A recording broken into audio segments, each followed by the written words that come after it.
విషకన్య 5వ భాగం. 4వ భాగంలో సుధ రఘుతో బీచ్కి వెళ్తుంది. సరస్వతితో అబద్ధం చెప్తుంది. తర్వాత వారం రోజులు రఘు కనిపించకపోవడంతో కంగారు పడుతుంది. చివరికి రఘు రాసిన ఉత్తరం అందలేదని, రఘు యాక్సిడెంట్ అయి హాస్పిటల్లో ఉన్నాడని తెలుసుకుంటుంది. తర్వాత అతన్ని కలుసుకుంటుంది. కథ కొనసాగుతుంది. రఘు, ఈమెకు కొత్త పేరు పెట్టాలనుందోయ్. ఏడ్చావులే. భగవద్గీత శ్లోకంలా పవిత్రంగా, యమునా తరంగంలా ప్రశాంతంగా. పదబావా, కవిత్వం తర్వాత చెప్దూలే. ఆ అమ్మాయిని పొగుడుతుంటే నీకు బాధగా ఉంది కదూ. అబ్బబ్బా, చాటర్ బాక్స్, చచ్చిపోతున్నాన్రా అన్నయ్య. మేనక వెళ్ళి కుర్చీలో కూర్చుంది. కూర్చో సుధా. సుధ చెయ్యి పట్టుకొని రఘు పక్కగా ఉన్న కుర్చీ మీద కూర్చోపెట్టింది మేనక. అరే, కూర్చున్నావేం? లేలే, వెళ్దాం. నేను రాను. ప్లీజ్ మేను, నా మేను అంటూ చెయ్యి పట్టుకొని లేవదీసి లాక్కెళ్ళాడు గోపాల్ మేనకను. సుధ రఘు ముఖంలోకి చూసింది. ఎడం పాదానికి కట్టి ఉన్న కట్టు కేసి చూసింది. పర్వాలేదు, మరో వారంలో లేచి తిరుగుతాను అన్నాడు రఘు. మేనక ఏదిరా, నువ్వా తల్లి, బాగున్నావా? వంటింట్లోంచి వచ్చిన రఘు తల్లి సుధను పలకరించింది. బాగున్నానండి. ఎంత గండం తప్పిందో నా బిడ్డకు, దాదాపు ఏడుస్తూనే అన్నది రఘు తల్లి. అమ్మా, సుధకు నాకు కాఫీ ఇప్పుడే తెస్తానా అంటూ ఆమె లోపలికి వెళ్ళిపోయింది. రఘు సుధ చేతి కోసం చెయ్యి చాపాడు. సుధ నిస్సంకోచంగా చేతిని అందించింది. అరచేతిని అటు ఇటు తిప్పుతూ పసివాడు కొత్తగా కొన్న బొమ్మతో ఆడుకుంటున్నట్టు ముఖం పెట్టాడు రఘు. రఘు తల్లి వస్తున్న అలికిడైంది. సుధ చెయ్యి తీసుకుంది. ఇద్దరు కాఫీలు తాగారు. భోజనం నువ్వు కూడా ఇక్కడే ఈ రాత్రికి అన్నది రఘు తల్లి. వద్దండి, మేనకను గోపాల్ను భోజనానికి పిలిచాను, నిన్ను కూడా పిలవమని నేనే చెప్పాను అంటూ లోపలికి వెళ్ళిపోయింది రఘు తల్లి. సుధ రఘు మొహంలోకి చూసింది. నువ్వెందుకలా చూస్తున్నావో నాకు అర్థమైంది. అమ్మే పిలవమన్నది, నేను చెప్పాలనుకోలేదు. అమ్మ చెప్పడం కూడా నాకు ఇష్టం లేదు. మీ ఉత్తరం నాకు అందలేదు. అందలేదా? లేదు. ఎవరైనా కొట్టేశారేమో. సుధ మాట్లాడలేదు. మరింతకాలం నా నుంచి ఎలాంటి కబురు లేకపోతే ఏమీ అనిపించలేదు. సుధ తలదించుకుంది. చాలా బాధపడ్డావు కదూ. నేను మోసం చేశాను అనుకుని ఉంటావు. చెప్పు, నువ్వు నీ నీడను తప్పించుకుని తిరగలవా? ఇక నుంచి హాయిగా మనసు విప్పి మాట్లాడటానికి ప్రయత్నించు. సుధ దిక్కులు చూడసాగింది. చాలా బాధపడ్డావు కదూ. అవును, సన్నగా అన్నది తల వంచుకునే. నీ మానసిక స్థితి ఎలా ఉన్నదో ఊహించి చెప్పనా? చెప్పండి. నీ హృదయం మల్బరీ ఆకు, నా ప్రేమ పట్టుపురుగు. ఆ ఆకును తొలుచుకు తింటూ అల్లుకుంటూ ఉంటుంది తన చుట్టూ మెత్తని పట్టుబంధాలను. సుధ కళ్ళు వెడల్పు చేసి చూసింది. ఎలా ఉంది? చాలా బాగుంది. ఏమిటి భావం? పర్వాలేదు, చాలా త్వరగా ఎదిగిపోతున్నావు. పకపక నవ్వాడు రఘు. అబ్బా, ఏమైంది? ఆతృతగా అడిగింది సుధ. కాలు కదిలింది. మంచం పట్టె తగిలి ప్రేమ నా సళానికి ఎక్కింది అన్నాడు నవ్వుతూ. నువ్వు రాలేదని చాలా బాధపడ్డాను తెలుసా అన్నాడు తనే మళ్ళీ. నాకసలు తెలియందే. మేనక కూడా చెప్పలేదు. మేనక చెబితే బెదిరిపోతావని చెప్పొద్దన్నాను. అంటే ఆమెతో నిన్ను రమ్మని కబురు పంపాననుకో, మన గురించి తెలిసిపోయిందని గోల పెట్టేస్తే అసలు చదువు మానేసి వెళ్ళిపోదామనుకున్నాను తల వంచుకునే అన్నది.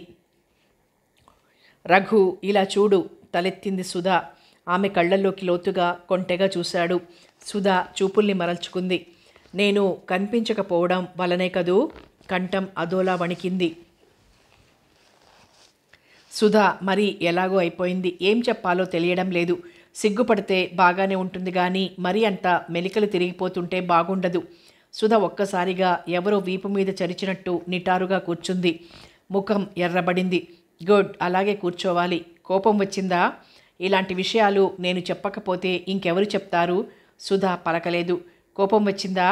ఆమె చేతిని తన చేతిలోకి తీసుకుని నొక్కి వదిలేశాడు. చాలాసేపు ఇద్దరూ మౌనంగా ఎవరి ఆలోచనల్లో వారుండిపోయారు. ఏమిటోయ్, ఇద్దరూ తపస్సులో ఉండిపోయారు అంటూ గోపాల్ ప్రశ్నించాడు. మేనక వెనకే ప్రశ్నించింది. అత్తయ్య, ఆకలి. గావు కేక పెట్టాడు గోపాల్. అబ్బా, ఊరుకో బావా. ఆకలికి కాస్త కూడా ఆగలేవు. ఎవరన్నా నవ్విపోతారనే భయం కూడా లేదు విసుక్కుంది మేనక. ప్రాణి జీవితంలో ఆకలికి ఉన్న స్థానం మరి దేనికి లేదు. ప్రాణి సంగతి వదిలై నీ గురించి ఆలోచించే మనిషి గురించి చెప్పు అన్నది మేనక. ఆకలి తర్వాతే ఆలోచనలన్నీ. అంటే నాకంటే ఓ రొట్టె ముక్కకే నీ దృష్టిలో ప్రథమ స్థానమన్నమాట. అన్నమాటేమిటి, ఉన్నమాటే. మానవుడి జీవితంలో ఆకలికి ప్రథమ స్థానం. ఆ తర్వాతే ప్రేయసి, ప్రియుడు, భర్త, భార్య, తల్లి, తండ్రి. పొట్ట నిండుగా ఉన్నవాడే త్యాగాన్ని గురించి ఆలోచిస్తాడు. ప్రేమని గురించి అనర్గళంగా అర్ధగంట ఉపన్యాసమిస్తాడు. ప్రేమ లేకపోతే చచ్చిపోతానంటాడు. కానీ ఆకలితో చస్తూ కూడా చచ్చిపోవాలని గాని చస్తానని గాని అనడు. సుధా ఆశ్చర్యంగా కళ్ళు పెద్దవి చేసి వినసాగింది. మీ ఇద్దరూ ఎప్పుడు పోట్లాడుకోవడమేనా, లేక వెన్నెల గురించి, గుండె శబ్దాల గురించి మాట్లాడాలంటుంది మీ చెల్లెలు. చాల్లే ఊరుకుందు, అసలు విషయం చెప్పు అన్నది మేనక. రఘు, మీ చెల్లెలికి నీ వివాహం గురించి బెంగ పట్టుకుందోయ్. అదేమిటి, మధ్యలో నా పెళ్లి గురించి మీరెందుకు వాదలాడుకోవడం అన్నాడు రఘు నవ్వుతూ. అన్నీ అబద్ధాలే అన్నయ్య. నన్ను ఎడ్యుకేట్ చేస్తాడట వివాహ వ్యవస్థ మీద. ఇవాళ బీచ్లో కూలేసి ఒక పెద్ద లెక్చర్ కొట్టాడు. ఏయ్ మేను, నీ వీపు చిట్లగొడతాను. నువ్వేగా ముందు లెక్చర్ దంచావు. అసలేం జరిగింది అన్నాడు రఘు. బీచ్కి వెళ్ళామా? దారిలో ఒక గుడిసెలో నుంచి ఒక మగాడు ఆడదాన్ని జుట్టు పట్టుకుని బయటికి నెడుతున్నాడు. అది ఏడుస్తూ అతని కాళ్లకు చుట్టుకుంటూ ఉంది. చుట్టూ చాలామంది చేరి తమాషా చూస్తున్నారు. అది చూసింది. ఇక చూడు, మగవాడి దౌర్జన్యం మీద లెక్చర్ మొదలుపెట్టింది మీ చెల్లెలు. అవునన్నయ్య, నేను చిన్నప్పటి నుంచి మగవాడు ఆడదాన్ని కొట్టి ఇంట్లోంచి బయటికి గెంటడం చూశాను. కానీ ఆడది ఆ పని చేసినట్టు చూడలేదన్నాను. దానికి ఆయన మహా గర్వంగా నవ్వాడు. నా కొళ్ళు మండిపోయింది. అవును, ఇది పురుష ప్రపంచం. పెళ్లి చేసి పుట్టింటి వాళ్ళు మరో ఇంటికి పంపిస్తారు. ఆ రోజు నుంచి అదే నీ ఇల్లు అంటారు. అత్త ఇల్లు కూడా అదే, భర్త ఇల్లు కూడా ఆమె ఇల్లు కాదు. అతను కావాలంటే ఆ ఇంటి నుంచి గెంటెయ్యగలడు. స్త్రీ ఎందుకు ఆ పని చేయలేకపోతుందంటే ఆమెకు ఇల్లు లేదు కనుకే అన్నాను. మేనక ఉద్రేకంగా చెప్పుకుపోసాగింది. సుధా ఆమె మాటల్ని ఏదో సినిమాలోని హీరోయిన్ చెబుతున్న డైలాగ్స్ని వింటున్నట్లు తన్మయత్వంతో వినసాగింది. ఇప్పటి ఈ సమాజం పితృస్వామ్య వ్యవస్థగా పరిగణించబడుతున్నది. ఆమెకు అందువల్లనే తను పుట్టిన ఇంటిని వదిలేసి మరో ఇంటిని తన ఇంటిగా భావించవలసిన అవసరం ఏర్పడింది. ఆమె పిల్లల్ని కని ఆ వంశాన్ని ఉద్ధరించాలి. ఒక అపరిచిత వ్యక్తితో ఆమెకు సెక్స్ సంబంధం ఏర్పడుతుంది. దాన్నే నీతి అని, పాతివ్రత్యమని పిలుస్తారు. స్త్రీ మరొకరి సంపత్తిగా ఉన్నప్పుడే ఆమెకు సమాజంలో రక్షణ ఉంటుంది. ఈ సెక్స్ సంబంధం కోసమే వివాహ వ్యవస్థకు ఇంత ప్రాధాన్యం ఇవ్వబడింది. పురుషుడు తల్లిదండ్రులు కంటిపెట్టుకుని ఉండాలి. స్త్రీ మాత్రం తన పుట్టింటిని వదిలేయాలి.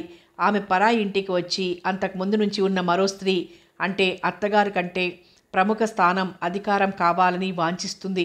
అది తన హక్కుగా భావిస్తుంది. పెళ్ళం రాగానే తల్లిదండ్రుల్ని, వాళ్ళ మానాన్న వాళ్ళను వదిలేశాడే అనుకోండి, అతనికి పశువుకి మధ్య భేదమేముంది? మమతలు, మమకారాలు, రక్త సంబంధాలు, ఈ మాటలన్నీ డిక్షనరీలో నిక్షిప్తంగా ఉండటం కోసం ఏర్పడినవేనా? తల్లిదండ్రుల్ని వదిలి తననే నమ్ముకొని వచ్చిన భార్యకు తగిన స్థానం ఇవ్వకుండా అమ్మ కొంగుచాటుకి ముఖం దాచుకునే మగవాడిని ఏమనాలి? అత్తాకోడళ్ల మధ్య వైరుధ్యం ఏర్పడుతుంది. వారి వారి భర్తల సంపాదనను బట్టి వారికి ఆ ఇంట్లో స్థానం లభిస్తుంది. స్త్రీ తన సంతానం కొరకు ఎన్ని అవమానాలనైనా భరిస్తుంది.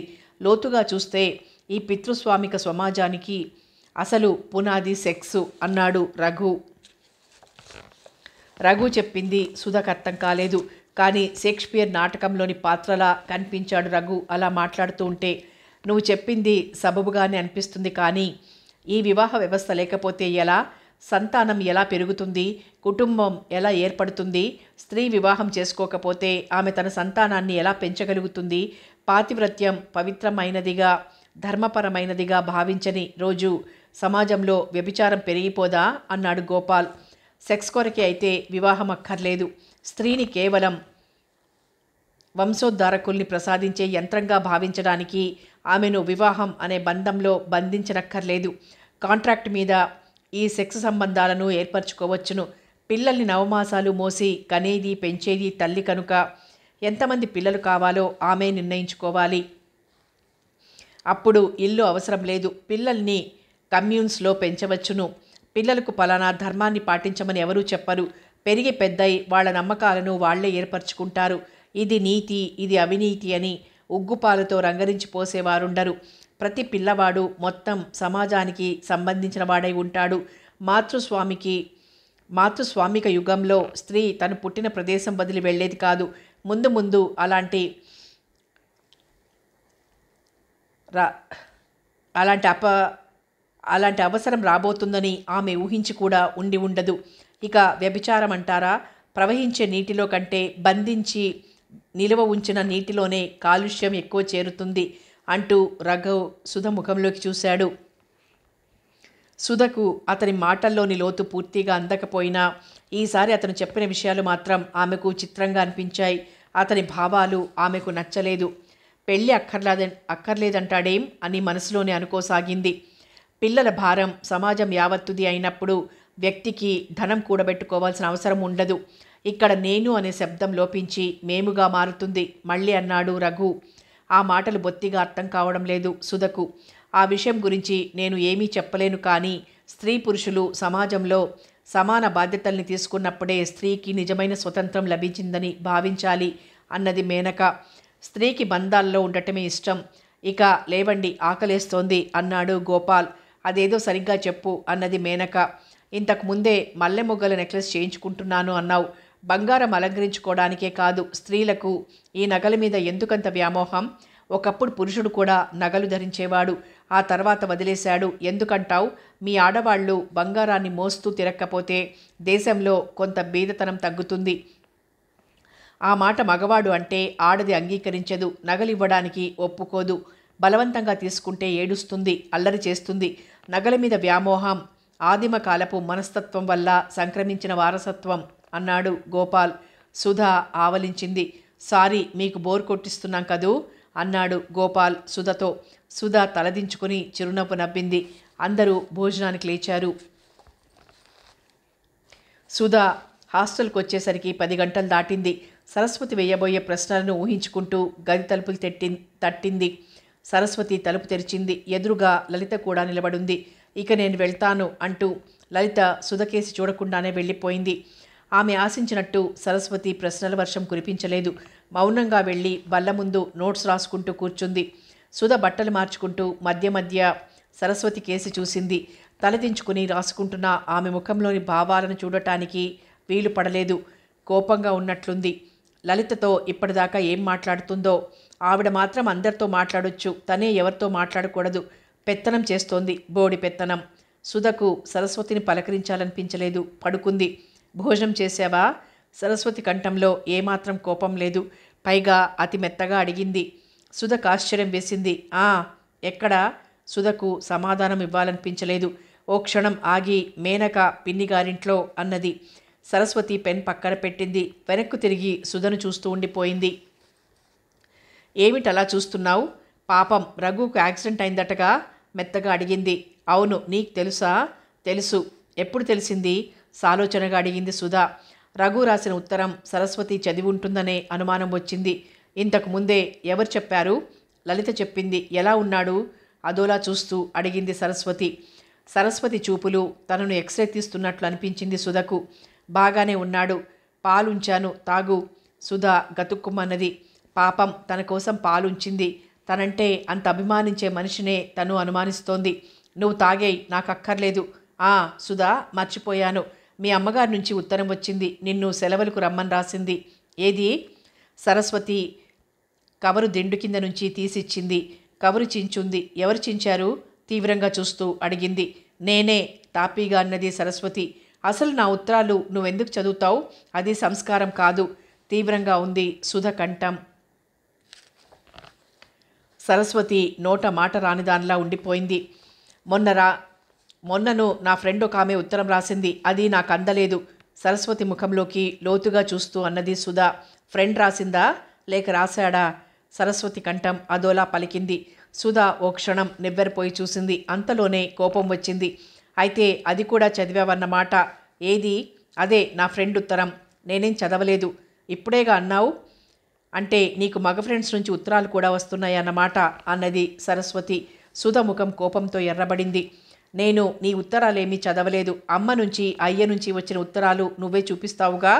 అయితే నేను లేనప్పుడు చింపి చదవడం ఇంతకుముందు చాలాసార్లు చదివాను. నువ్వెప్పుడూ అభ్యంతరం చెప్పలేదు. అందుకే చింపాను. ఇక చింపను. ఈసారికి క్షమించు. సరస్వతి కంఠంలో దుఃఖం పెళ్ళుబికింది. ఆ ఉత్తరం ఏం చేశావు? ఏ ఉత్తరం? అదే ఫ్రెండు. నాకు తెలియదు, సరదాగా అన్నాను.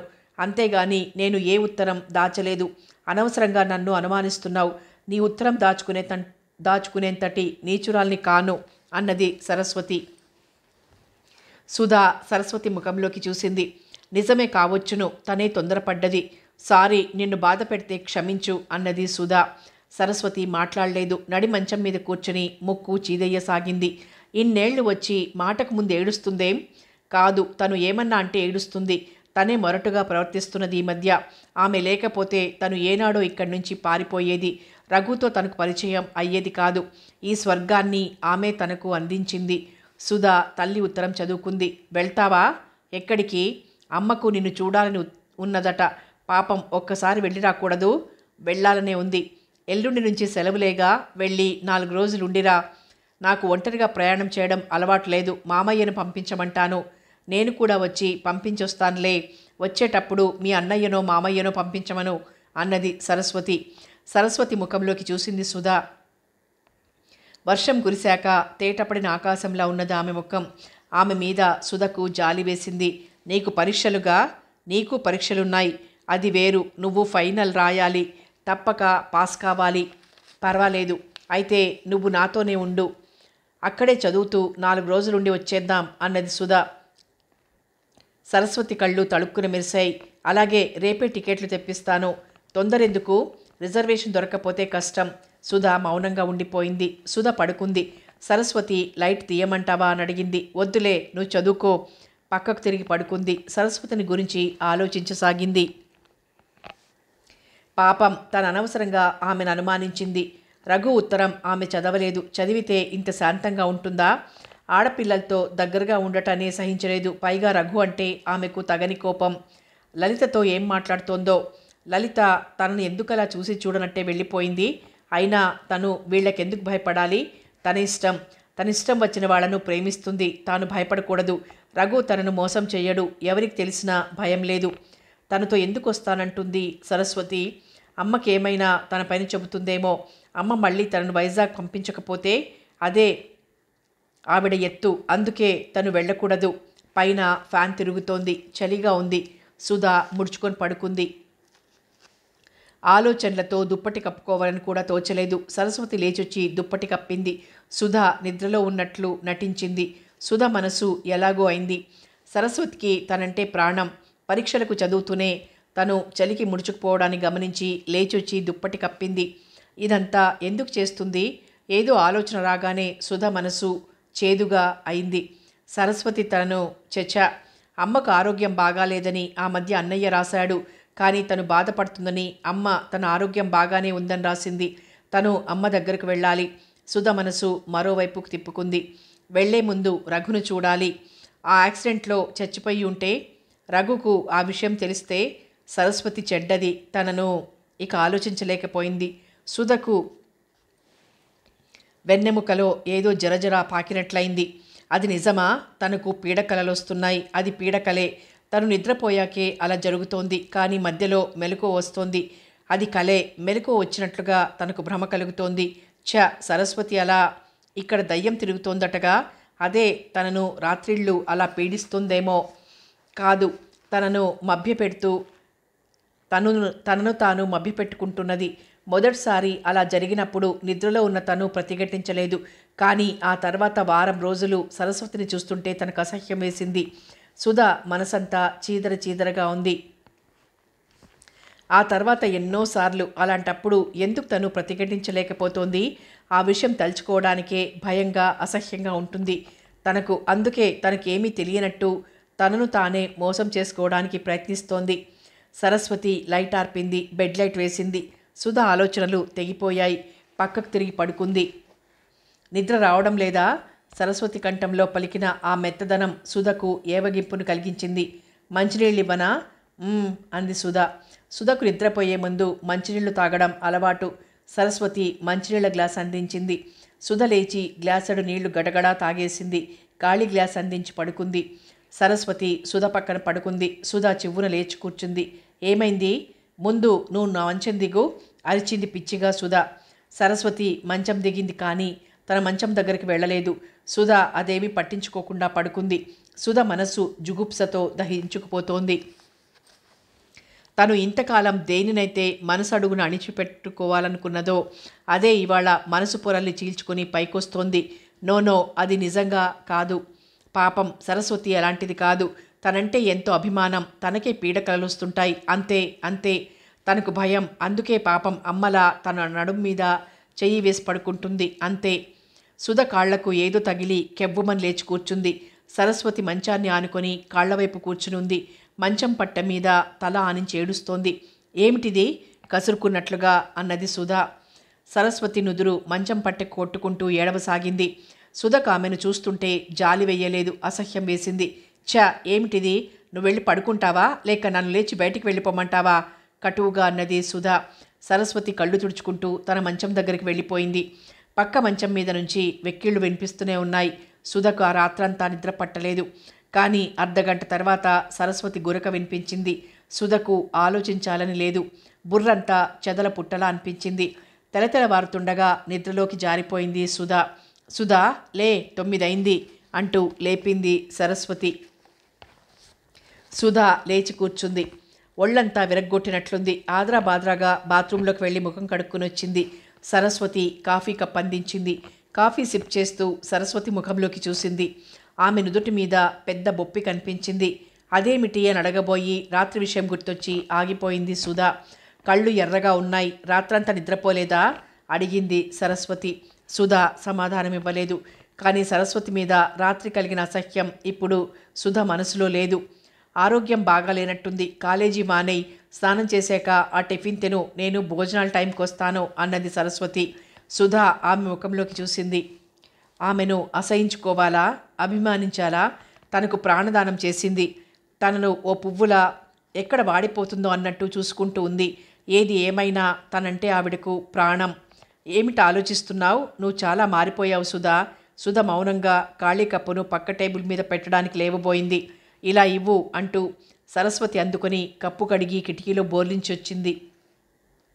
నాకు క్లాస్ టెస్ట్ ఉంది, వెళ్తానంటూ వెళ్ళిపోతున్న సరస్వతి కేసి జాలిగా చూస్తూ ఉండిపోయింది సుధ. సుధ స్నానం చేసి టిఫిన్ తిన్నది. నిద్ర ముంచుకొచ్చింది. ఎవరో తలుపు కొడుతుంటే లేచి తలుపు తెరిచింది. నిద్రపోతున్నావా? సరస్వతి అడిగింది. టైం ఎంతైంది? 1:10. పద భోజనం చేద్దాం. ఇద్దరు భోజనం చేసొచ్చారు. ఈ మధ్య మేనకతో నీకు స్నేహం ఎక్కువైనట్టుంది. సుధ గిర్రున తల తిప్పి చూసింది. సరస్వతి కళ్ళల్లో అసూయ తేలుపిల్లలా కొండి ఎత్తుకుని తిరుగుతున్నట్లుగా తోచింది సుధకు. మాట్లాడవేం? ఏమిటా దబాయింపు అనుకున్నది మనసులోనే. ఏం, నాకు నీలా స్నేహితులు ఉండకూడదా? నువ్వు మాత్రం అందరితో మాట్లాడొచ్చునేం విసురుగా అన్నది సుధ. సరస్వతి సుధ ముఖంలోకి చూస్తూ, ఈ మధ్య నీకు ధైర్యం ఎక్కువైనట్టుంది అన్నట్లుగా చూసింది. అదోలా నవ్వింది. ఆ నవ్వు విలన్ నవ్వులా తోచింది సుధకు. ఆడ విలన్ నవ్వు కాదు, మగ విలన్ నవ్వు. ఆడ విలన్ అనరు కదూ, వాంప్ అంటారు. ఏదైతేనేం ఈవిడ గారి నవ్వు మాత్రం విలన్ నవ్వులాగే ఉంది. స్నేహితులా? ఎవరా స్నేహితులు? సుధ ఆలోచనల నుంచి బయటపడి సరస్వతి ముఖంలోకి తీవ్రంగా చూసింది. అవును, స్నేహితులు. అదే ఫ్రెండ్స్ ఉండొచ్చు. నేను కాదనటం లేదు. ఎవరు ఫ్రెండ్సో ఎవరు కాదో నీకు తెలుసా? ఎదుట తియ్యగా మాట్లాడి చాటుగా పుకార్లు లేవదీసేవాళ్ళు, స్కాండల్స్ స్ప్రెడ్ చేసేవాళ్ళు ఫ్రెండ్సా? నీలో ఉన్న లోపాలను ఎవరైనా ఎత్తి చూపిస్తుంటే ఆనందంగా వింటూ మహదానందంగా నవ్వుకునేవాళ్ళ స్నేహితులు? నువ్వు చిన్నదానివి, అమాయకురాలివి. నువ్వంటే నువ్వు కాదు, ఉదాహరణకు చెప్తున్నాను. ఆగింది. సుధ ముఖంలోకి చూసింది. ఈనాడు ప్రాణంలో ప్రాణం అన్నట్లుగా ఉన్న స్నేహితులే 2 ఏళ్ల తర్వాత కనిపించి, అరే నువ్వా, అబ్బా ఎంతకాలమైంది నిన్ను చూసి, ఎంత మారిపోయావు, 2 ఏళ్లలోనే నువ్వెంతో మారిపోయినట్టుగా అంటారు. అందుకే నేను స్కూలు స్నేహితుల్ని మర్చిపోయాను. కాలేజీ వదిలాక ఇక్కడి వాళ్లను మర్చిపోతాను. వాళ్ళ జ్ఞాపకాలను మనసులో పదిలంగా దాచుకోవడానికి ప్రయత్నించను. ఎందుకంటే వాళ్లకు నా గురించిన జ్ఞాపకాలు అక్కర్లేదు. అదే హాయిగా ఉంటుంది. ముందుకు పోతూ గతాన్ని మర్చిపోవడంలోనే సుఖం ఉన్నది. ఆగింది సరస్వతి. అయిందా నీ లెక్చర్? సుధకు వళ్ళు మండిపోయి అడిగింది. మన జీవితకాలం చాలా చిన్నది. ఈ చిన్న కాలంలోనే మనుషుల మనస్తత్వాలు మారుతుంటాయి, స్నేహితులు మారిపోతారు. అది చూసి మనము షాక్ అవుతాం, లేకపోతే బోర్ కొట్టేస్తుంది. మారిపోయిన స్నేహితులతో కాలం గడపాలంటే సుధ కళ్ళు పైకెత్తి చూసింది. ఇదంతా ఎందుకు చెప్తున్నట్లు? తను మారిపోయినట్టు చెప్పడమేనా? ప్రేమను వయసులో వచ్చే ఉన్మాదం అంటావు, స్నేహం బోర్ అంటావు. మరి మనిషి వీటి రెండింటి కోసం ఎందుకు పాకులాడతాడు? తన ప్రశ్నకు తనే ఆశ్చర్యపోయింది సుధా. తను కూడా పెద్ద పెద్ద మాటలే అనుకోకుండా మాట్లాడేస్తోంది. బాహ్య ప్రపంచంలో స్వతంత్రంగా అడుగుపెట్టి 6-7 నెలలే అయినా తనకు తెలియకుండానే తన జ్ఞానం పెరిగింది. కాదు, రఘుతో పరిచయం అయ్యాకే తను ఇన్ని మాటలు మాట్లాడుతున్నది. ఎందుకంటావా? ఫూలిష్ సెంటిమెంట్ వల్ల. ప్రేమ 2 విరుద్ధ సెక్సుల మధ్య ఏర్పడే తాత్కాలిక ఆకర్షణ. ప్రేమ ఒక సెపరేషన్, సైలెంట్ సెన్సేషన్. దీన్నే అనేక విధాల చిత్రిస్తూ రచయితలు ఫ్యాసినేషన్ క్రియేట్ చేస్తారు, సెన్సేషన్ క్రియేట్ చేస్తారు. ఏ సెన్సేషన్ అయినా కొంతకాలమే నిలబడుతుంది. నువ్వు సినిక్లా మాట్లాడుతున్నావు. నిన్ను చూస్తుంటే నాకు ఆత్మహత్య చేసుకోవాలనిపిస్తోంది అన్నది సుధా. నిజంగా? సరస్వతి కంఠం ఉత్సాహంగా పలికింది. సుధా మౌనంగా ఉండిపోయింది. నేను సినిక్ని కాదు. అబ్బబ్బా, పోనీ ఇక లెక్చర్ ఆపి చదువుకో. నిన్నొక్కదాన్నే స్నేహితురాలిగా భావించమంటావా? కోపంగా అన్నది సుధా. సరస్వతి తుళ్ళిపడింది. తన వాదం తననే తిప్పికొడుతోందనుకోలేదు. నేను నిన్ను మనసారా ఇష్టపడుతున్నాను, ప్రేమిస్తున్నాను. చచ్చాం. ప్రేమ ఒక సెన్సేషన్ అన్నావు ఇప్పుడే. విరుద్ధ సెక్సుల మధ్య కలిగే వ్యామోహం గురించి చెప్పాను నేను. నీ హితాన్ని కోరేదాన్ని. నీకు ఎటువంటి బాధ కలిగినా భరించలేను. మీ అమ్మ నిన్ను ప్రేమించడం లేదు, మీ అన్న నిన్ను ప్రేమించడం లేదు. ఈ ప్రేమలో స్వార్థం ఉండదు. అలా అనడానికి సిగ్గులేదు. నీ ప్రేమ గురించి ఒకసారి ఆలోచించుకో. నా హితాన్ని కోరుతున్నావా? సరస్వతికి ఎవరో ఈడ్చి చెంపదెబ్బ కొట్టినట్లయింది. రాత్రి లలితతో నేను వచ్చేసరికి తలుపులు బిగించుకొని మాట్లాడుతున్నావుగా. ఏం మాట్లాడుతున్నారో? అదా? పాపం తన గోడు చెప్పుకొని ఏడ్చింది. తను మోసపోయింది. ఏమైంది? అవసరం వచ్చినప్పుడు చెబుతాను. గెట్ రెడీ మై డియర్ అన్నది సరస్వతి గదిలో ప్రవేశిస్తూనే. సుధా పుస్తకంలోంచి తలెత్తి ప్రశ్నార్థకంగా చూసింది. రఘును చూసొద్దాం. సుధా నమ్మలేనట్టు ఆమె ముఖంలోకి చూసింది. ఏమిటలా చూస్తావు? రఘు నా క్లాస్మేట్. ఒక్క విషయంలో తప్ప అతన్ని నేను లైక్ చేస్తాను. చాలా మంచివాడు. ఒక్క విషయంలో తప్ప. ఏమిటా విషయం అని అడగాలనుకుంది, కానీ అడగలేకపోయింది. నువ్వు వెళ్ళిరా, నాకు ఇవాళ బయటికి వెళ్ళాలని లేదు అన్నది సుధా. మనసులో వెళ్ళాలనే ఉన్నది, కానీ వెంటనే తయారైతే సరస్వతికి అనుమానం పెరుగుతుందని భయం కలిగింది. ఆరోగ్యం బాగాలేదా? నొసలు తాకి చూస్తూ ఆదుర్దాగా అన్నది సరస్వతి. బాగానే ఉందిలే. ఆమె చేతిని విసిరి కొట్టింది. అయితే పద వెళ్దాం. నువ్వు వెళ్ళిరా. ఏం, రఘు దగ్గరికి నాతో రావడం ఇష్టం లేదా? అబ్బబ్బా, ప్రతిదానికి ఏదో అర్థం తీస్తావు అంటూ లేచింది సుధా. సరస్వతితో కలిసి సుధా రావడం రఘుకు ఆశ్చర్యాన్ని కలిగించింది. పరామర్శలయ్యాయి. రఘు తల్లి కాఫీలు తెచ్చింది. రఘు సుధతో ప్రత్యేకంగా ఏమీ మాట్లాడలేదు. సరస్వతితో పరీక్షల గురించి, యూనివర్సిటీ పాలిటిక్స్ గురించి మాట్లాడాడు. వాళ్ళిద్దరూ మాట్లాడుకుంటూ ఉంటే సుధకు బోరుగా ఉంది. మీరేం మాట్లాడటం లేదు అన్నాడు రఘు సుధను ఉద్దేశించి. మా సుధ కొత్త వాళ్ళ దగ్గర మాట్లాడదు. గలగల నవ్వింది సరస్వతి. ఇక వెళ్దామా? రఘు ముఖంలోకి చూస్తూ సరస్వతితో అన్నది సుధ. ఇద్దరూ బయలుదేరారు. రిక్షా ఎక్కారు. సుధా, నువ్వు రఘును ప్రేమిస్తున్నావా? తుళ్ళిపడింది సుధ. ఎవరన్నారు? నేను నీ శత్రువును కాదు. నీ క్షేమం కోరేదాన్ని, నీ సుఖం కోరేదాన్ని. నా దగ్గర దాపరికం ఎందుకు? సుధా పలకలేదు. నువ్వు అదృష్టవంతురాలివి. రఘు లాంటివాడు నిన్ను ప్రేమిస్తున్నాడు. చివ్వున తల తిప్పి చూసింది. ఆడపిల్లల్ని ఆకర్షించి చివరకు వాళ్ళకేసి తిరిగి చూడకుండా ఏడిపించే రఘు మాత్రమే ఇంతవరకు నాకు తెలుసు. అందుకే అతనంటే నాకు కోపంగా ఉండేది. మరి ఇప్పుడు ఆ కోపం పోయిందా? అవును. ఎందుకు? ఎందుకా? నా ప్రియమైన సుధను అతను మనసారా ప్రేమిస్తున్నాడు కనుక. అది నీకెలా తెలుసు? నిన్ను చూడగానే అతని కళ్ళు వెలిగిపోయాయి. ఆ కాంతి ముఖంలో ప్రసరించింది. నాతో మాట్లాడుతూ మధ్య మధ్య నిన్ను ఎంతో ఆరాధనాపూర్వకంగా చూస్తున్నాడు. నిన్నతను మనసారా ప్రేమిస్తున్నాడు. ప్రేమను గురించి పొద్దుట ఇచ్చిన లెక్చరు? ఓ అదా, అది వేరు. రఘుకు నీ మీద ఏర్పడింది కేవలం వ్యామోహం మాత్రమే కాదు. అతను నిన్ను ఆరాధిస్తున్నాడు. ఆ ఆరాధనలో వాంఛ మాత్రమే లేదు. రఘు నిన్ను వివాహం చేసుకుంటే నాకంటే సంతోషించేవాళ్లు మరొకరుండరు ఉత్సాహంగా అన్నది సరస్వతి. సుధకు ఆమె మాటల్లో నిజాయితీ ఉన్నట్లు అనిపించడం లేదు. ఆమె ముఖంలోకి చూస్తూ ఉండిపోయింది. మనం ఊరికి వెళ్తున్నామని చెప్పినప్పుడు అతను నీకేసి ఎలా చూశాడో నువ్వు చూడలేదు. సుధ అలాగే చూస్తోంది. రఘు మేధావి. అతని ప్రేమ కోసం అరులు చాచని ఆడపిల్లలు అరుదు. సుధ మాట్లాడలేదు. తల తిప్పుకుంది. నువ్వు అతన్ని తరచూ కలుసుకోవడానికి నేనే ఏర్పాటు చేస్తాను. కొంతకాలం మీ ప్రేమ రహస్యంగానే ఉండాలి. లేకపోతే లలిత లాంటి వాళ్ళు విషం కక్కుతారు, మిమ్మల్ని దూరం చేయడానికి ప్రయత్నిస్తారు. నా దగ్గర మాత్రం దాపరికం లేకుండా ఉండు. సుధా ఆలోచిస్తోంది. సరస్వతి మీద అభిమానం పొంగి పొర్లింది. సరస్వతిని తను అపార్థం చేసుకుంది. తన క్షేమం కోరే వ్యక్తిని తను ప్రతి నిమిషం శంకించసాగింది, అసహించుకున్నది. రఘు రాసిన ఉత్తరం నేను చదివాను. సుధా కళ్ళు పెద్దవి చేసి చూసింది. కసిగా చింపేశాను. అతను నిన్ను మిగతా ఆడపిల్లల్ని ఆకర్షించి తర్వాత దూరంగా జరుగుతాడనుకున్నాను. నీలాంటి సున్నితమైన పిల్ల అలా జరిగితే ఏమవుతుందో నాకు తెలుసు. నీకు ఎలాంటి హాని జరగకుండా చూడాలనే నేను ప్రయత్నించాను. నువ్వు అతనితో బీచ్కి వెళ్ళటం కూడా నాకు తెలుసు. అతన్ని నీ నుంచి దూరం చేయడం అంత సులభం కాదనుకున్నాను. అయినా చెయ్యాలనే భావించాను. ముందుగా అతనికి నీ మీద నిజమైన ప్రేమ ఉందో లేదో తెలుసుకోవాలనుకున్నాను. అందుకే నిన్ను బలవంతం చేసి తీసుకొచ్చాను. అతనిలో సంపూర్ణ సమర్పణ నాకు కనిపించింది. భయపడకు, గో అహెడ్. సరస్వతి ఉత్సాహంగా చెప్పుకుపోతోంది. అమ్మ వాళ్ళకి తెలిస్తే? ఏం తెలిస్తే? మా ఇద్దరి కులం ఒకటి కాదు. ఈ పెళ్ళికి అమ్మ ఒప్పుకోకపోతే ఆ భయాలన్నీ వదిలేయి. అదంతా నేను చూసుకుంటాను. ముందు అమ్మతో నా పరిచయం కానివ్వు.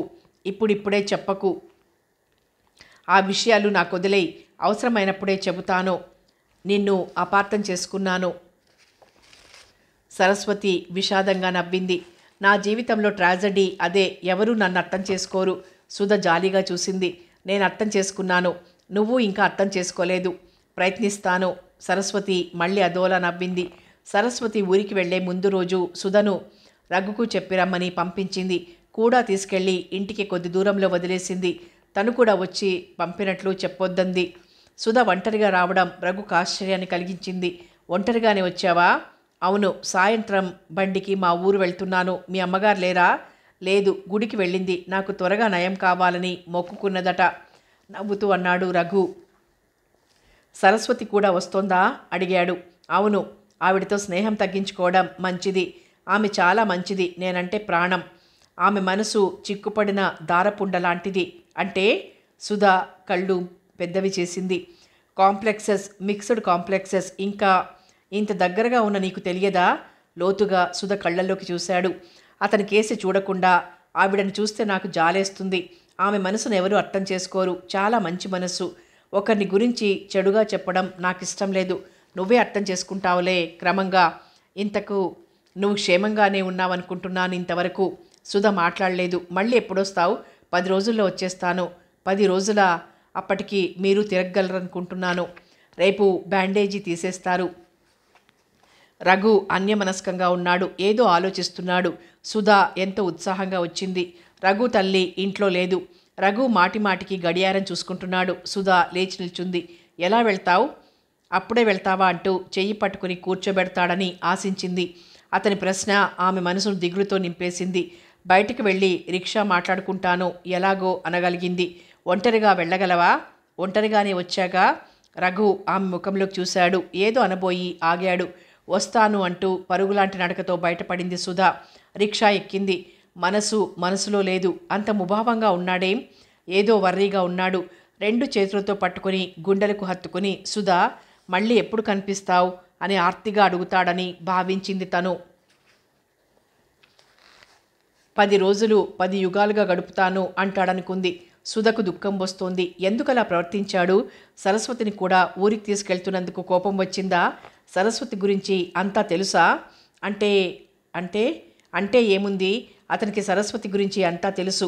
ఆమెతో అంత సన్నిహితంగా ఉన్న తన గురించి కూడా. సుధకు బుర్ర గిర్రున తిరిగినట్టయింది. తన ఊరికి సరస్వతిని కూడా తీసుకెళ్తున్నానని చెప్పినప్పుడే అతనికి ఏదో అనుమానం వచ్చి ఉంటుంది. అంతా తన భ్రమే.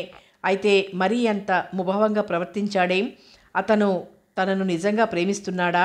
అలాగైతే ఆమె ప్రభావంలో నుంచి తనను రక్షించాలి. అంతేకాని గదికి తాళం వేసి ఉంది.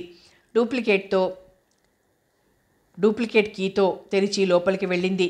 మంచానికి అడ్డంగా పడిపోయింది. దుఃఖం కట్టలు తెంచుకొస్తోంది. రఘు తనకు కాకుండా పోయాడనే భావం ఆమె మనసును మొండి కత్తితో కోస్తోంది. ఏమిటలా ఉన్నావు? సరస్వతి వస్తూనే అడిగింది. ఎలా ఉన్నానో? కళ్ళు వాచి ఉన్నాయి. ముఖం ఉబ్బి ఉంది. ఏడ్చావా? సుధా పలకలేదు. రఘుకు దూరంగా వెళ్తున్నందుకేనా ఈ ఏడ్పు? ఎంత మెత్తగా అన్నా ఆ కంఠంలో అసూయ ధ్వనించింది. సుధ తీవ్రంగా సరస్వతిని చూసింది. ఆమె కళ్ళల్లోకి లోతుగా చూసింది. పిచ్చి పిల్ల, 10 రోజులకే అంతగా ఇదైపోవాలా అన్నది. సుధ ముఖంలోకి చూడకుండా తల వంచుకుని పెట్టె సర్దుకుంటూ.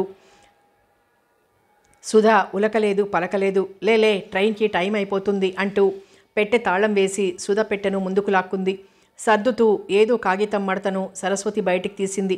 సుధ ఒక్కసారిగా సరస్వతి చేతిలోని కాగితాన్ని లాక్కుంది. చిన్న చిన్న ముక్కలుగా చేసింది. బాత్రూంలోకి వెళ్ళి నీళ్లలో తడిపి ఆ ముక్కల్ని ముద్దగా చేసి ఓ మూలకు విసిరేసింది. మూలకు విసిరిన తడిచిపోయిన కాగితం ముక్కలకేసి చూస్తూ నిల్చుంది. సుధ కళ్ళల్లో నీళ్లు తిరిగాయి. ఆ రోజు తను ఆ కాగితం మీద క్లాస్లో రఘు పేరు రామకోటిలా రాసింది. దాన్ని పెట్టే అడుగున పదిలంగా దాచుకున్నది. ఇప్పుడు ఇలా చింపేయాల్సి వచ్చింది. ఇంకా నయం, సరస్వతి చూడలేదు. చూస్తే సాధించి చంపేసి ఉండేది. ఎందుకు చింపేశావు? బాత్రూంలో నుంచి వచ్చిన సుధను చూస్తూ అడిగింది సరస్వతి. నా ఇష్టం. అది కాదు సుధా, అంత ఇష్టంగా రాసుకున్న పేరును, నువ్వు ప్రేమిస్తున్న వ్యక్తి పేరును అలా చింపి పారేయడానికి నీకు చేతులు ఎలా వచ్చాయి? నాకేదో అపశకునంలా అనిపించి అన్నాను. సుధ సరస్వతి ముఖంలోకి చురుగ్గా చూసింది. సరస్వతికి తను నోరు జారినట్టు అప్పుడు కానీ తెలియలేదు. అపరాధిలా ముఖం దించుకొని పెట్టె సర్దసాగింది. ఆ కాగితం నువ్వు ఇంతకుముందే చూసావా? సారీ సుధా, నీ పెట్టె సర్దుతుంటేనో కాదు, దొంగలా వెతుకుతుంటేనో అను దాదాపు అర్చినట్టే అంది సుధ. సుధకు బాగా కోపం వచ్చినప్పుడు సరస్వతి మాట్లాడదు. ఎన్ని మాటలన్నా మౌనంగా భరిస్తుంది. మరొకరి పెట్టెలు వెతకటానికి నీకు సిగ్గులేదు? ఇదేనా నీ సంస్కారం? ఊళ్ళో వాళ్ళ పెట్టెలు నేనెందుకు వెతుకుతాను? మరి నా పెట్టె ఎందుకు వెతికావు? నీ పెళ్ళాం పెట్టె అనుకున్నావా? తన మాటలు తన చెవులకే ఎబ్బెట్టుగా తోచాయి సుధకు. సరస్వతి పెట్టె సర్దుతూనే ఉన్నది. రఘు ఉత్తరం చదివావు, మళ్ళీ ఇంకా ఏమైనా దొరుకుతాయేమోనని నేను లేనప్పుడు నా పెట్టె వెతికావు, అవునా? అను సుధా, ఇంకా అను. నువ్వు అనకపోతే నన్ను ఇంకెవరంటారు? అలా తిట్టేవాళ్ళు కూడా నాకు లేరు ఏడుస్తూ అన్నది సరస్వతి. సుధకు ఆమెను చూస్తుంటే అసహ్యం వేస్తోంది. ఆమె ఏడవడం చూస్తుంటే జాలి వేస్తోంది. పాపం, తను ఎన్ని అన్నా పడుతుంది. తనను అపురూపంగా చూసుకుంటుంది. రిక్షా వచ్చింది. హాస్టల్ బాయ్ వచ్చి చెప్పాడు, ఇదిగో ఇది తీసుకెళ్ళి రిక్షాలో పెట్టు అంటూ బాయ్కి సుధ పెట్టెను అందించింది సరస్వతి. సరస్వతి చెంపలు కన్నీటితో తడిచి ఉన్నాయి. బాయ్ ఆమె ముఖంలోకి ఓ క్షణం చూసి అదోలా నవ్వుతూ వెళ్ళడం సుధ కళ్ళపడింది. మాటకు ముందు ఏడుపొకటి, ముఖం కడుక్కో అన్నది సుధ. పైటతో ముఖం తుడుచుకొని పద వెళ్దాం అన్నది సరస్వతి. సుధ బయటకొచ్చి నిలబడింది. సరస్వతి తాళం వేస్తోంది గదికి. నీ పెట్టేది? నన్ను కూడా రమ్మంటావా? ఉత్సాహంగా అడిగింది సరస్వతి. వద్దన్నానా? విసుగ్గా అన్నది సుధ. బొత్తిగా అభిమానం లేని మనిషి కాదు, తన దగ్గర మాత్రమే. మరెవరైనా అవమానిస్తే చెమడాలు వల్చేస్తుంది. అందుకే అందరూ భయపడతారు. ఉత్సాహంగా పెట్టె సర్దుకొని ముందుకు నడుస్తున్న సరస్వతిని చూస్తూ నేను చాలా క్రూయల్గా ప్రవర్తించాను, పాపం అనుకున్నది సుధ. బంగారమ్మ సరస్వతి కలుపుగోలుతనానికి మురిసిపోయింది. తన బిడ్డకంత మంచి మనిషి తోడు నీడగా ఉంటున్నందుకు సంతోషించింది. సరస్వతి అమ్మ అమ్మ అంటూ బంగారమ్మతో కబుర్లు చెప్పసాగింది. ఆమె వద్దంటున్న ఇంటి పనుల్లో సాయం చేస్తోంది. మా అమ్మను కూడా బుట్టలో వేశావే అన్నది సుధ వచ్చిన రెండో రోజు. చూడమ్మా ఎంత మాట అంటున్నదో సరస్వతమ్మ బంగారమ్మతో గునుస్తూ చెప్పింది. బంగారమ్మ ముసిముసిగా నవ్వుకుంది. ఇంటి దగ్గర సుధ నవలలు చదువుతూ కాలక్షేపం చేస్తోంది. గంటలు గంటలు కళ్ళు మూసుకుని పడుకుని రఘుని గురించి ఆలోచిస్తోంది. ఆ రోజు సుధని నిద్రలేచేసరికి 4 గంటలైంది. తల్లి సరస్వతితో అంటున్న మాటలు విని గడపలోనే ఆగిపోయింది. తల్లి, నీ రుణం ఈ జన్మలో తీర్చుకోలేను. నా బిడ్డను నాకు అప్పగించావు. వెధవ చదువులు నీకెందుకే అని గొడవ పెట్టాను. ఇక దాన్ని విశాఖ పంపించను. అలా అనకమ్మా, సుధా నా ప్రాణం. ఆమెకి ఎలాంటి ఆపద రాకుండా చూసే బాధ్యత నాది. నువ్వు నా పెద్ద కూతురువి, నీకు ఎవరూ లేరని బాధపడుకో అంటున్నది సుధ తల్లి. సుధకు వారి సంభాషణ వింటుంటే తన ప్రేమ వ్యవహారం ఆమెకు చెప్పేసి ఉంటుందనిపించింది. రా సుధా. తల్లి వెనక్కి తిరిగి చూసింది. ఏమిటి అమ్మతో చెబుతున్నావు? తీవ్రంగా ఉంది సుధ స్వరం. ఎంత పని చేయబోయావే తల్లి? అల్లారు ముద్దగా పెంచుకొని విశాఖపట్నానికి నిన్ను అప్పగించేదాన్ని. దాదాపు ఏడుస్తున్నట్లే అన్నది బంగారమ్మ. సుధా సరస్వతి ముఖంలోకి చురచురా చూసింది. అదే ఆ రోజు నువ్వు అఘాయిత్యం చేయబోయిన సంగతి చెప్పాను అన్నది సరస్వతి జంకుతూ. అంతేనా? ఏమ్మా, ఇంకా ఏమైనా చెప్పావా? అదేమిటే, ఆ అమ్మాయి నీ ప్రాణం కాపాడింది, కసురుకుంటావేం? ఏమనుకోకు తల్లి, దానికి అభం శుభం తెలియదు. పసిదాని మనస్తత్వం నాకు తెలుసునమ్మా. సుధా నా చెల్లెలు, మా తల్లే. మురిసిపోయింది బంగారమ్మ. అసలు ఆ విషయం అమ్మకెందుకు చెప్పావు? రేపటి నుంచి బెంగ పెట్టుకోదు అన్నది సుధా. అమ్మకిక ఆ బెంగ ఉండదులే. అవును తల్లి, నువ్వే దాని నీడలా కాపాడాలి అన్నది బంగారమ్మ. ఇప్పుడు నీడలాగే ఉన్నది మనసులోనే అనుకుంది సుధా. నా తల్లి ఎంత చిక్కిపోయిందో అన్నది బంగారమ్మ కూతుర్ని యగాదిగా చూస్తూ. హాస్టల్ భోజనం కదా అన్నది సరస్వతి. అమ్మా, కాఫీ ఇస్తావా? సుధా సంభాషణ మారుస్తూ అన్నది. మీరు కూర్చోండి, నేను కాఫీ పెట్టుకొస్తాను. సరస్వతి లేవబోతున్న బంగారమ్మ నాపి తన వంటింట్లోకి వెళ్ళింది. నీ స్నేహితురాలు చాలా మంచిదే అమ్మాయి. అవునవును, పాపం ఎవరూ లేరటగా. అలాగే నాకు చెప్పింది. సుధా మాట్లాడే తీరు మారిపోయినట్టు అనిపించింది బంగారమ్మకు. అన్నయ్యను నేను చూడటానికి రేపు వస్తున్నాడు. అన్నయ్యతో ఆ విషయం చెప్పకు అన్నది సుధా. నువ్వు లేకుండా నేను ఎలా బతుకుతాననుకున్నావే? ఇష్టం లేకపోతే వచ్చేయాలి కానీ మేడ మీద నుంచి దూకి ఆత్మహత్య చేసుకోవడానికి ప్రయత్నిస్తావా? అమ్మా, ఏదో అయిపోయింది, ఇంకెప్పుడు అలాంటి పని చెయ్యను. నువ్వు బెంగపడకు. ఏమో తల్లి, నిన్ను విడిచి ఉండటం నా వల్ల కాదు. అన్నయ్యతో చెప్పి నేను అక్కడికే వచ్చేస్తాను. అక్కడికే వచ్చేస్తావా? అవును, ఇల్లు తీసుకుందాం అన్నది బంగారమ్మ. అంతలో సరస్వతి 2 చేతులతో 2 గ్లాసుల్లో కాఫీ తెచ్చి ఇద్దరికీ అందించింది. నీకేది? తెచ్చుకుంటాను. నీతో చేయించుకోవడం ఏమిటమ్మా? తప్పేముంది, ఇప్పుడేగా అన్నారు నేను మీ పెద్ద కూతున్నని. సుధా ఆలోచిస్తూ కాఫీ తాగుతోంది. సరస్వతి తన గ్లాస్ తెచ్చుకొని కూర్చుంది. ఎప్పుడో రఘు విషయం కూడా చెప్పేస్తుంది. గట్టిగా వార్నింగ్ ఇవ్వాలి. ఏమిటి సుధా ఆలోచిస్తున్నావు? ఏం లేదు, వచ్చినప్పటి నుంచి చూస్తున్నాను. అది ఎప్పుడూ దిగులుగా ఏదో ఆలోచిస్తున్నట్లుగా కనిపిస్తోంది అన్నది బంగారమ్మ. సుధ గాబరాగా సరస్వతి ముఖంలోకి చూసింది. సరస్వతి చిరునవ్వు నవ్వింది. మీ అమ్మాయికి దిగులేమిటండి, మీలాంటి తల్లుండగా అన్నది సరస్వతి. అమ్మకు ఆ విషయం ఎందుకు చెప్పావు? ఆ రాత్రి అడిగింది సుధ. పొరపాటైంది అన్నది సరస్వతి నొచ్చుకుంటూ. పొరపాటు కాదులే, నువ్వు చాలా తెలివైన దానివి. అంటే నన్ను రక్షించావుగా, అమ్మ ప్రేమను సంపాదించడానికి చెప్పావు. సరస్వతి మాట్లాడలేదు. రఘు విషయం కూడా చెప్పు. అలా ఎందుకు చెబుతాను? నేనంత పిచ్చిదాన్నా ఏం? నువ్వు పిచ్చిదానివని ఎవరు అనుకోరు. అలా ఎవరైనా అనుకుంటే వాళ్లే పిచ్చివాళ్ళన్నమాట. ఏమిటి సుధ అలా మాట్లాడుతున్నావు? అయినా ఈ మధ్య చాలా మాటలు నేర్చావులే. సుధ మాట్లాడలేదు. నీకు నేను ఇక్కడ ఉండటం ఇష్టం లేకపోతే చెప్పు, రేపే వెళ్ళిపోతాను. ఆ మాట నేను అనలేదే. నువ్వు చదువుకుంటానన్నావు, మర్చిపోయావా? ఫైనల్ ఇయర్ అని. రేపటి నుంచి చదువుకుంటాను. సుధ మాట్లాడలేదు. సుధా, అమ్మ అన్నది నిజమే. ఏమిటి, నువ్వు ఆ రోజు నుంచి దిగులుగా కనిపిస్తున్నావు? ఏ రోజు నుంచి? మనం బయలుదేరిన రోజు నుంచి. రఘు ఇంటి నుంచి వచ్చాక నువ్వు ఏడ్చావు. ఎందుకు? రఘు ఏమైనా అన్నాడా? నేను ఏడ్చానని ఎవరు చెప్పారు? ఒకరు చెప్పాలా? ఆ రోజు నేను గదికి వచ్చేటప్పటికి నువ్వెలా ఉన్నావు? ఎలా ఉన్నాను? ఏదో పోగొట్టుకున్నట్టు. కవిత్వం చెబుతున్నావా? మాట మార్చకు, నిజం చెప్పు. రఘు ఏమైనా అన్నాడా? నన్నేమంటాడు అంటే ఊరుకుంటానా ఏం? ఎవరైనా ఏమైనా ఎందుకంటారు? తన వాళ్ళు అనుకున్న వాళ్ళనే అంటారు. ఒకవేళ అతను ఏదైనా అన్నా నువ్వు తొందరపడకు. నాకు నిద్రొస్తోంది. పక్కకు తిరిగి పడుకుంది సుధ. మరో అర్ధగంటకు పక్క నుంచి గురక వినిపించింది. అదృష్టవంతురాలు, పడుకోగానే నిద్రపోతుందనుకుంది సుధ. సుధకు నిద్ర రావడం లేదు. అవును, తనకు నిజంగానే ఏదో దిగులుగా ఉంటోంది. ఆనాడు అతనంత ముభావంగా ఎందుకున్నాడు? పైగా మాటిమాటికి టైం చూసుకోసాగాడు. అది తనను త్వరగా వెళ్ళిపోమ్మని చెప్పడంలా అనిపించింది. ఎవరైనా వస్తానన్నారేమో, స్నేహితురాలు ఎవరైనా వస్తానన్నదేమో. అంతే అయి ఉండాలి. అతనికి తనను ప్రేమించే వాళ్ల సంఖ్య పెంచుకుంటూ పోవడం సరదా అటగా. అదేం సరదా? ఎలుకకు ప్రాణ సంకటం, పిల్లికి చెలగాటంలా. సుధకు దుఃఖం వస్తోంది. తనెందుకు ఏడవాలి? 2 రోజుల పరిచయానికే ఇంత బాధపడాలా ఏం? ఇక తను చస్తే అతన్ని గురించి ఆలోచించదు. ఈ సరస్వతి ఒకటి. రఘు మంచివాడు కాదని ఒకసారి చెబుతుంది, చాలా మంచివాడని మరోసారి చెబుతుంది. ఆడపిల్లలతో మాట్లాడితేనే సహించలేని ఈమె రఘు ఇంటికి తనుగా తీసుకెళ్లడం, వచ్చే ముందు రోజు తనను బలవంత పెట్టి అతని ఇంటికి పంపించడం చాలా వింతగానే ఉన్నది. నిజంగా ఈ విషయంలో తన్ను ప్రోత్సహిస్తున్నదా? సుధారాణి అన్న కమలాకర్ హైదరాబాద్ నుంచి వచ్చాడు. అతనితో పాటు అతని స్నేహితుడు చంద్రశేఖర్ కూడా వచ్చాడు. చంద్రశేఖర్ జూనియర్ ఇంజనీర్గా పనిచేస్తున్నాడు. కమలాకర్కు అతనికి తన చెల్లెల్నివ్వాలని ఉంది. అతనితో మాట్లాడాడు. సుధ ఫోటో చూపించాడు. ఆ అమ్మాయికి ఇష్టమైతే తనకు అభ్యంతరం లేదన్నాడు. సుధను వివాహం చేసుకోవడానికి అతను అంగీకరించాడు. సుధతో ఆ విషయం చెప్పలేదు. తల్లికి మాత్రం చెప్పాడు కమలాకర్. బంగారమ్మ ఉప్పొంగిపోయింది. సుధ మొదటి రోజు చంద్రంతో మాట్లాడటానికి బిడియపడింది. రెండో రోజు భోజనాల దగ్గర అతను అడిగిన ప్రశ్నలకు సమాధానాలు చెప్పింది. అన్నయ్య స్నేహితుడుగానే చూసింది.